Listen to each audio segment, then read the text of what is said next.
Hi, welcome back. You're listening to The Hill by Thieves Theater. I'm Gabriele. And I'm Nick, and we're thieves. Not exactly thieves, but beginning in 81 we called ourselves Thieves Theater, but we didn't just do theater. We did conceptual guerrilla art projects, or what we called para-theatrical work. Our goal was to disrupt and alter the social and political status quo. Which means we just like putting sticks in ant hills and watching the ants scurry and adjust to their new reality, their new status quo. Exactly. So as promised, in this episode, we'll talk about Native American reaction to the Tipi, or, of particular significance to us was the time that we got a visit from two members of the American Indian movement, or AIM, which was about 6 weeks after we erected the Tipi. We'll tell a little bit about their interesting history. Then and now we feel a great affinity to AIM, especially their methods for getting attention for their cause. The reasons which probably are obvious from if you've seen our history. Right. So broadly speaking, Native American reaction to us was split. There were those who told us that we had no right to erect a teepee, and then others who claimed they wanted to adopt us into their tribe. And it's obvious, like any other community, the Native American community is not a monolith. Even AIM had its divisions, and in '93 split into two distinct factions. In a later episode, we'll talk about another split in Native Americans over a decades-long project, also created by a non-Native artist. Right. The Crazy Horse Monument. It's a gigantic memorial sculpture that dwarfs the nearby Mount Rushmore. Yeah, it's incredibly huge. I mean, you know, Mount Rushmore is big, right? Crazy Horse Monument is 10 times bigger. More than 10, I think. I think so.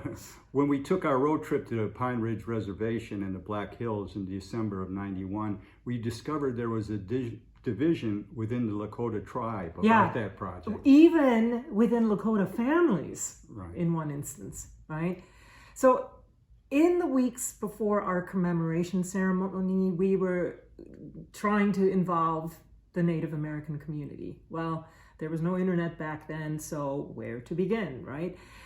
We started by going to the National Museum of the American Indian here in New York, and then they sent us to the American Indian Community House. The American Indian Community House was founded in 1969 by Native American volunteers as a community-based organization mandated to improve the status of Native Americans and to foster intercultural understanding.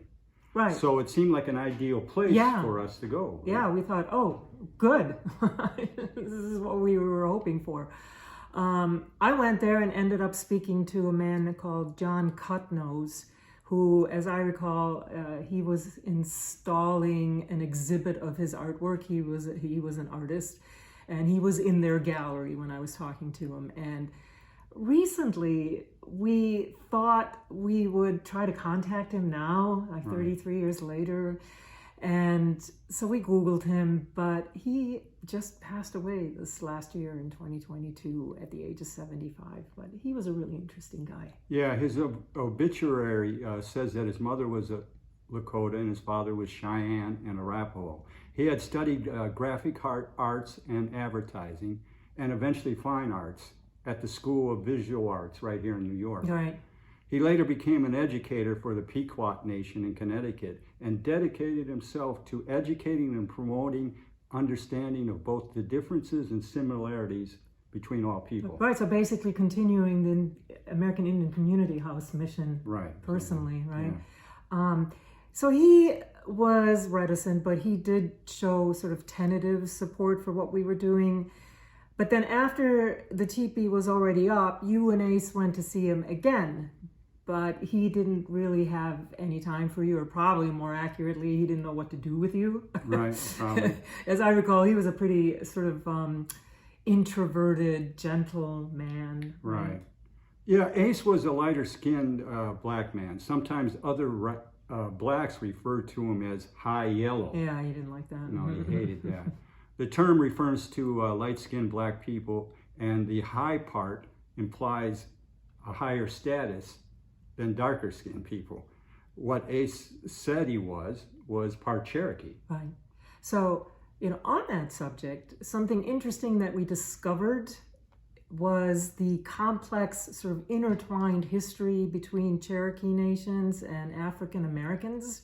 I had no idea about this. So slavery was part of Cherokee society even before European colonization. They often enslaved enemy captives during the war that they had with other tribes. Yeah, but the Cherokee had a different concept of slavery. Their captive slaves were just warriors who had been defeated, and they were only temporary slaves. One day they'd be released or even adopted into the tribe. Yeah, but Slavery. Yeah, right. but prior to the Civil War, a lot of wealthy Cherokees also bought and owned black slaves. So in 1835, the official numbers were 1,592 slaves, with more than 7% of Cherokee families owning slaves. So this was actually a higher percentage than generally across the South, where only 5% of families owned slaves. Right. And Cherokee slave owners took their slaves with them on that Trail of Tears. That was the forced removal of the U.S. government that happened between 1830 and 1850. Forced removal by the U.S. government. Right. Of Indians. Right? Yes. Yeah. Native Americans were moved from their original homelands in the Southeast to newly designated Indian territory in what was then, or what is now, Oklahoma. Right. By 1861, just prior to the Civil War, the Cherokee held about 4,000 black slaves. 4,000 black slaves. And by the way, it's weird to me that I always thought 5%, it was more than 5% of the South, 5% of Southern families owning slaves. That's sort of seems like a low number, doesn't it? Yeah. I don't know, you conjure up something higher. So after the Civil War, the formerly enslaved became known as Cherokee freemen.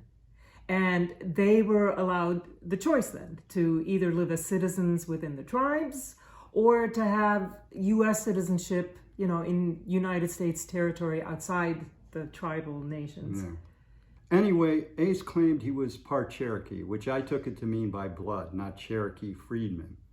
What part of that claim was his family's personal oral history, fact, or myth? I don't know.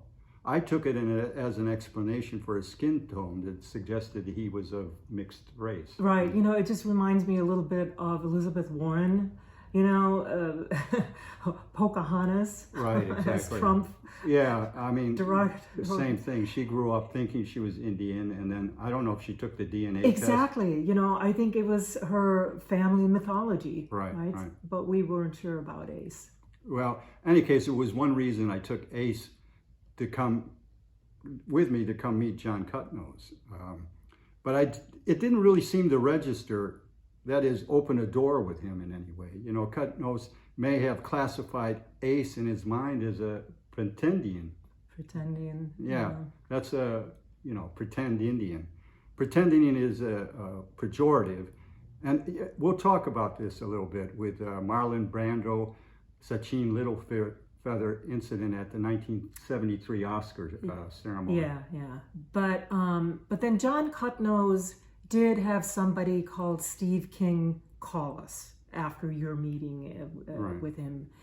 And supposedly he was going to give us information about centenary activities that were planned in the city. But when I talked to King, I quickly realized that he was not an ally.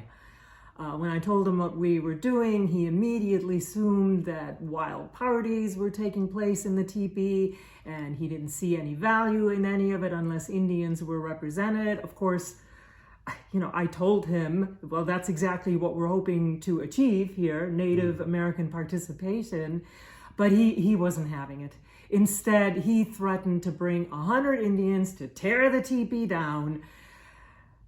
So I called John Cutnose back, shaken, and basically, thanked him for nothing.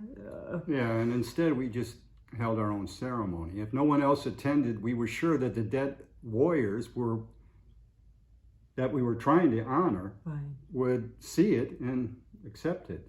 And despite what Steve King feared, the Hills residents had deep respect and reverence for what they now saw as something like their church almost. Exactly. Which was such a great addition for everybody, to have something like a church that everybody took communal care of, And I wanted to explain that to him, but he wasn't having it, like I said. So a couple weeks after the dedication ceremony, a man and a woman appeared at the Tipi, identifying themselves to you as members of AIM, American Indian Movement.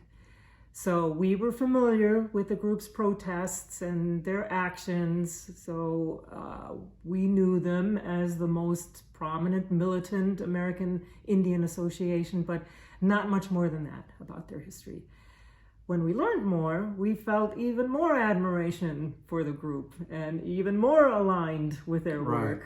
Yeah, AIM was founded in Minneapolis in 1968 as a grassroots movement and was initially centered in urban areas to address systemic issues like poverty, discrimination, police brutality against Native Americans.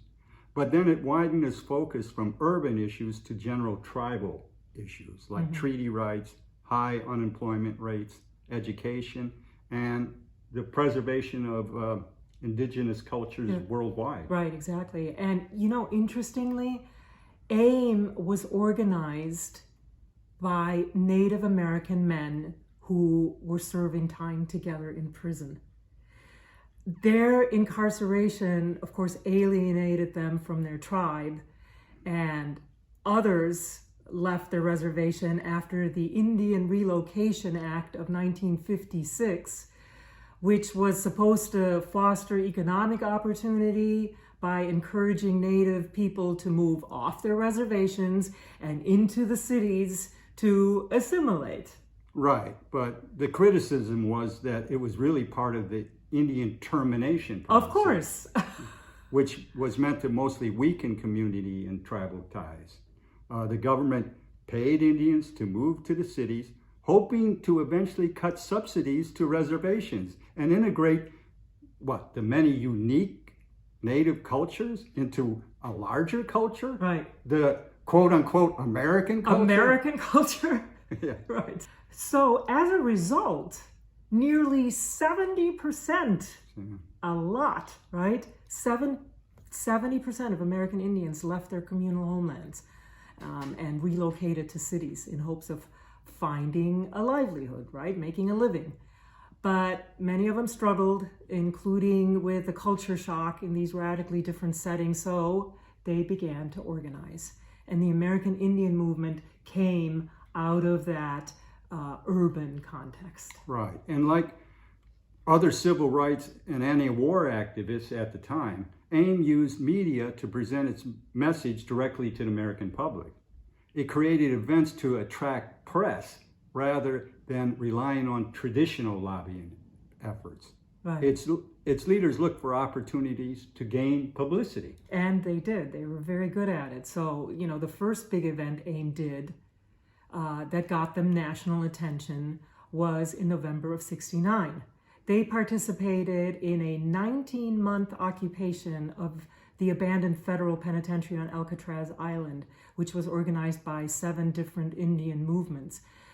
They argued that because Alcatraz Island was abandoned, it qualified for reclamation by the indigenous people under the 1868 Treaty of Fort Laramie between the U.S. government and the Lakota tribe. The treaty stated that all retired, abandoned, and out of use federal land was to be returned to the indigenous people who once occupied it. So, such as Alcatraz. Right. So it made perfect sense to them. Treaties, however, right? So celebrities like Jane Fonda and Anthony Quinn and Marlon Brando and others visited the island to show their support. So they got lots of media attention. Right. But best known and probably their most defining event was when AIM held an armed occupation of Wounded Knee on the Pine Ridge Reservation in February of 1973. Yeah, it's often called the Second Wounded Knee. Yeah, they were protesting what they saw as the corrupt local government, along with federal issues that were affecting reservation communities. Indians from many communities, primarily urban Indians, joined the occupation. The FBI sent in agents and U.S. Marshals in an attempt to cordon off the site. Right. So that siege lasted 71 days. 12 people were wounded, including an FBI agent who was left paralyzed. At least 2 people, a Cherokee and a Lakota activist, were shot to death. And afterwards, 1,200 American Indians were arrested. Wounded Knee drew international attention to the plight of American Indians. AIM leaders were tried in a Minnesota federal court. The court dismissed their case on the basis of government prosecutorial conduct, right? Prosecutorial conduct, yes. So while misconduct. Yeah. Prosecutorial misconduct, that is a mouthful. Right. Right. So while this Wounded Knee occupation was going on, that was in February, and in March of 73, the Academy Awards took place. Marlon Brando, a supporter of AIM, had been nominated for his performance in The Godfather, and he won. And he didn't attend, and instead he asked Sacheen Littlefeather to speak on his behalf. Well, Littlefeather arrived in full Apache regalia and read Brando's statement that said he wouldn't accept the award because of the poor treatment of Native Americans in the film industry. Littlefeather died just this past year, not long after the Academy formally apologized to her for the way that she was treated. She was harassed and booed, also cheered, but booed. And people like John Wayne had to be physically restrained from attacking her. It was a circus, but most disturbingly, as an actor, she was blacklisted and her career was over, which is what the Academy apologized for formally, right? Interestingly, Sacheen Littlefeather's real name, the name on her birth certificate. Yes, this really complicates things on this story. Was Marie Louise Cruz. And after she died last year, her estranged sisters claimed they weren't Native American at all, but that their father was of Mexican heritage. Some news outlets mentioned this when they reported her death, some didn't. It was investigated, and the evidence does seem to point to that being true. Yeah, unfortunately, it does from all accounts. You know, I read up on this quite a bit, and unfortunately, I think it's true. We talked earlier about John Cutnose, maybe thinking that Ace was a pretendian. Well, a pretendian is a person who falsely claims either to be a citizen of a Native American tribe or to be descended from one, and being a pretendian is considered an extreme form of cultural appropriation, obviously, especially if, like Sacheen Littlefeather, you assert that you can represent or speak for a community that you do not belong to. So there was a rise in pretendians in the 70s, and one reason was that because of the media coverage of occupation of Alcatraz and the Wounded Knee occupation. Yeah, Sacheen Littlefeather claimed that she had participated part-time in the occupation of Alcatraz, and it was around that time she adopted her name. In an interview after Academy Awards appearance, someone confirmed that Littlefeather had supported the protests at Alcatraz. But according to an article that was published just after her death, another activist who was at Alcatraz said Littlefeather wasn't there. Yeah. So, Sacheen Littlefeather or Maria Louise Cruz's appreciation of Native culture may be an example of crossing the line into appropriation. Right. So, and when we talked to John Cutnose before we erected the teepee, and then when you and Cherokee Ace met with him prior to the dedication, as much as we were sure that our intentions were pure, we were at least on some level seeking a seal of approval, right, from the Native American authority, some authority. And of course, John Cutnose didn't want to be that authority. Thinking about it now, how could he be? How could anyone, want to take on that role of officially sanctioning, right? Yeah, or even a group of natives. Who wants to say, I'm speaking for... Yeah. Right. So when the two members of AIM showed up at the teepee, for me, it was as if now the authorities had arrived, right? The authority. Especially AIM, right? The authority. Right. And still fresh in my mind was John King's disturbing call to you, right? Yeah. So when they said they were from the American Indian movement and asked if they could see the inside of the teepee, I invited them inside, but I was full of apprehension. I offered them seats on our bedding. Instead, they sat down right next to the fire pit in the dirt. And so I did the same, and that's where we were talking. They both were looking intently around at the drawings you had put up, all the mailbags, yeah. Right. So at that point, I had mostly my depiction of the minor arcana up, but I already had done a few portraits that were going to be the court cards, portraits of the residents on the hill. Right. And so the first thing the man said to me was that when he came into the yard, he asked for the owner of the teepee if I was here, and someone said, "Yeah, Chief is inside." So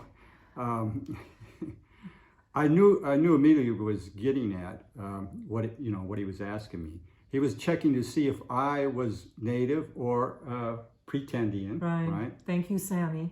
Yeah, a pretend Indian.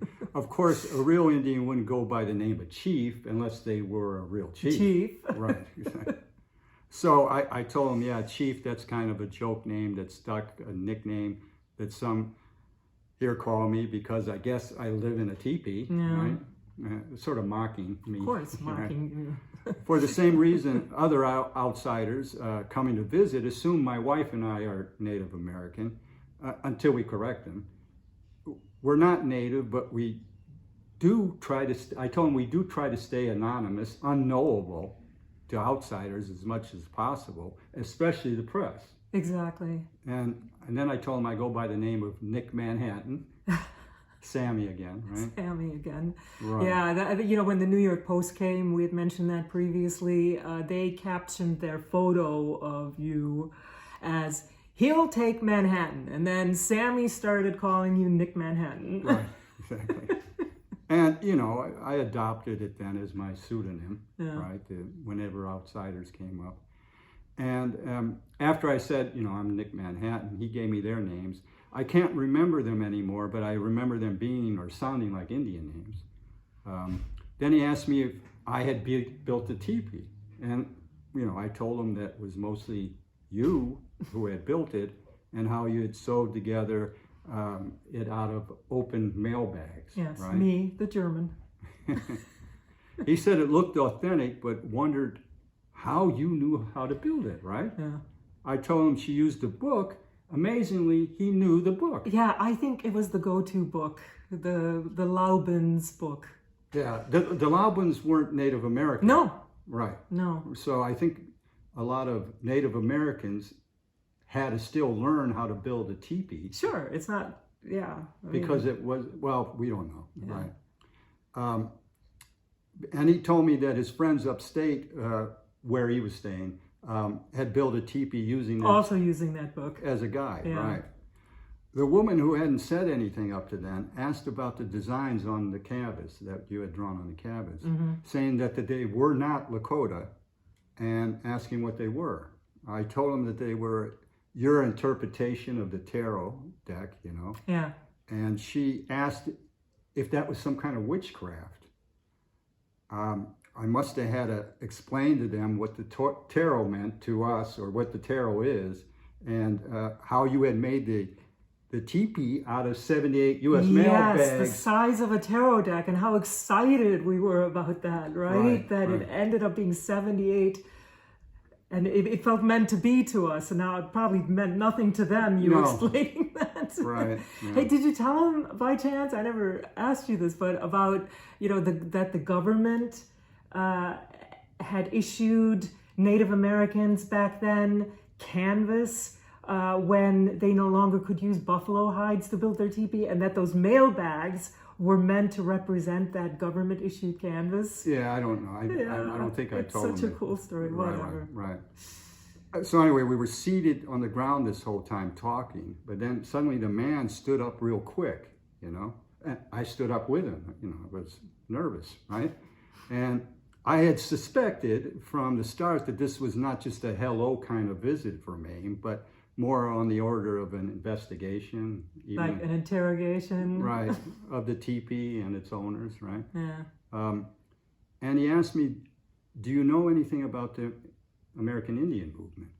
Mm-hmm. Well, I told him what I knew, how I had read about the occupations of Alcatraz, Wounded Knee, and Black Hills. I also told him that I thought that they were righteous acts, and standing up for past and present crimes against the Indians, right? Mm-hmm. And how we had built the teepee and erected it here on the hill in solidarity with that.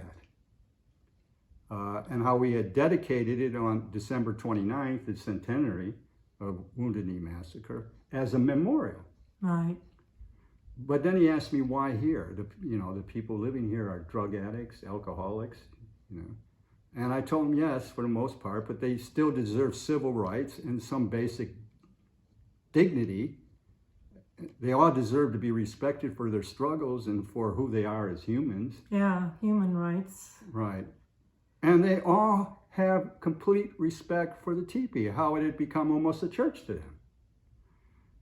And of course, never any drugs or alcohol or anything was allowed inside the teepee. In fact, no one enters it unless Gabriele and I are here. And that's enforced by everyone who's living up here. Yeah. And how everyone participated in the ceremony, the proudly dedication. Participated, solemnly participated. Yeah. But he asked if there were any natives at this at the dedication. I told him I wasn't sure, but there were a few people who I didn't know and never introduced themselves to me. Yeah. And then I told him about John Cutnose and Steve King, right? And how Steve King had assumed that we were having the wild parties and drugs and alcohol and everything in the teepee. And how he'd never bothered to listen, or get to know us. And he had said, I think, that there was no value in it, in the commemoration, unless natives were involved. Exactly. And how he threatened to come with 100 Indians to tear it down if it was being disrespected, right? Well, then the man said, right, you should know if this teepee were being disrespected, AIM would bring 100 Indians to tear it down. Yeah, and he put it like almost as a challenge, even an unveiled threat. Yeah, yeah. So at this point, Nick's thinking, maybe this is Steve King, right? Himself, right. You're telling me that, yeah. So I decided whatever I was going to say next would be, my final words. I walked over to the edge of the teepee and reached into my canvas mailbag and pulled out a white T-shirt that had been meticulously detailed with painted symbols. Which is why we didn't know whether Native Americans were present during the dedication ceremony, because this T-shirt showed up. Right. It was left inside for us. Right, and I handed it to the woman who was still seated on the ground and told them that the T-shirt had been placed in the teepee the morning, sometime at the night, during the night when we were asleep, and we found it the morning after the ceremony. Yeah. And then I told them about the dedication and how I had read the words of the commemoration off a piece of paper I held up, and how the last words were one that I had memorized. Right. So the official dedication was, this teepee was erected in remembrance of the lives lost in 1890 and in recognition of the sovereignty and dignity of all disenfranchised individuals today. I told them I didn't know how much meaning those words had to those who were gathered, but how I had spoken afterwards to everyone, individually and, in small groups, how I made it personal, looking each of them in their eye and telling them, if anyone, just one person, does anything to disrespect this teepee, I'll burn it down. And I'm not playing, I'll burn it down. If one person disrespects it, it's going up in flames. Gabriele and I are asking each of you to watch over it. It's your memorial. Respect and protect it. Right. And then I remember turning directly to the man and saying something like, look, this is my home. But if this home, this memorial to Wounded Knee is disrespected in any way by those living up here, I'll be the one burning it down. You would Right. have to. Yeah. Right after that, after I said that, the woman stood up real quickly when I said that and walked over to the man's side and then pulled him to the side a little bit, and they talked, right? So I couldn't hear him, right? She had handed me back the shirt. Right. Well, Now, no. the shirt, you got to describe the shirt so that Well, it makes sense. She handed him the shirt and pointed to one of the painted images on it. Yeah, it was painted. It was hand painted with beautiful, multicolored Native American symbols. It was handmade. It was beautiful. Right. So they said a few words to each other I couldn't hear, but mostly both were just looking at the shirt. So the woman walked over and handed it back to me and said, I see besides us, it seems at least one other person supports you. I would like to come meet your wife to talk to her about the teepee, especially the symbols on the inner lining. Oh, so you were thinking she saw something in one of the symbols on the shirt or Right. something Well, that she made said, her think that? yeah, Say that? she said what was important about it was that she said someone else besides us. Oh, yeah. So I was, yeah. I sort of took that as, Yeah. And then the man said, yes, I would too. These portraits are beautiful, right? Mm-hmm. And I don't exactly remember how the goodbyes went, but both were acting like we were friends now, almost like we were part of the same movement, right? That's what I felt anyway. What we wanted to feel anyway. Right. Yeah. So they thanked me for sharing the teepee and my story with them, and how they would talk with their friends upstate about us, and how maybe we could visit them and their teepee up there. Maybe even be able to invite us to, they had a sweat lodge ceremonies up there. Yes. Right. I waited and waited for Right, that. We were okay. so hopeful, and they never came back. Right. But I walked outside with them. I still had the shirt in my hand, and from then on I called it my ghost shirt. Even though it was just two members of the American Indian movement who had approved the teepee and the memorial, Yeah. I felt as if the ghost dance warriors and the others who had died at Wounded Knee had accepted the memorial. Oh, yeah. Signs, right? Everywhere. Signs you cling to. Right. Especially you. Right. So in the coming episode, we'll talk about the new configuration of residence on the hill now that drug sales were going on, and the violence and the threats of violence, and how we fit into that configuration. Well, we're going to sign off now, but before that, we want to encourage you to engage with us on this or any topic. Please. Yeah, you can write us at podcast@thievestheater.org. We'd love to hear from you. Yeah. So thanks again for listening to The Hill by Thieves Theater. And if you like what you hear, don't forget to like, subscribe, and to click that bell so you know when our next episode is out. And check out our website at thievestheater.org and follow us on Instagram, Facebook, and Twitter at Tipi on the Hill. That's Tipi on the Hill. Thanks again, everybody. Thank you. Bye.